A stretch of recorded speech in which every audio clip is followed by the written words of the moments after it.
in action. It shows him shooting at people at point-blank range on the island of Utoya. Scattered around him are the bodies of his victims. We must point out that we can't independently verify this image, but it comes from Norway's state television. Al Jazeera's Harry Smith reports now on the latest events from Oslo. In normal times, this would be a busy city centre full of friendly chatter. This was the only sound in the heart of Norway's capital on Saturday afternoon. The damage from the bomb, which shattered the city on Friday, stretched several blocks from the government offices, which appear to have been the main target. But as they gazed at the remains of their business in ruins, the people of Oslo know a far greater tragedy has shattered this country. This is a problem for the shop, all the shop of the center here, but I think about all the children who was killed.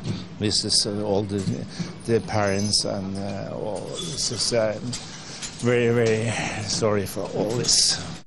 It was hours after the Oslo blast that news came of the shootings on the island of Utoya. The gunman, dressed as a policeman, burst into the campsite where young supporters of the ruling Labour Party were spending the week, waiting to be addressed by the country's Prime Minister. The Prime Minister spoke of the need for the country to come together in the face of such a tragedy.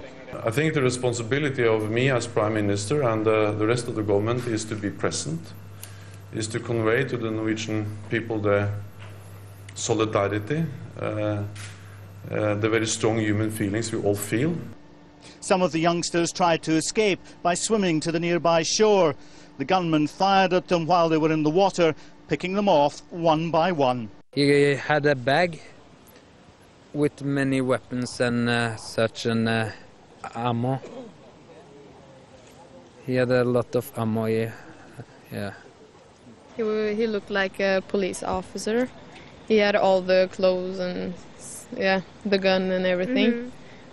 But like the police in Norway, they don't use guns, so it was terrifying. Yeah. We were like gathered in the beginning, and he came and started to shoot, and we all thought it was a joke. The man who's been charged with the attacks has been named locally as 32-year-old Behring Breivik, who has contacts with right-wing groups.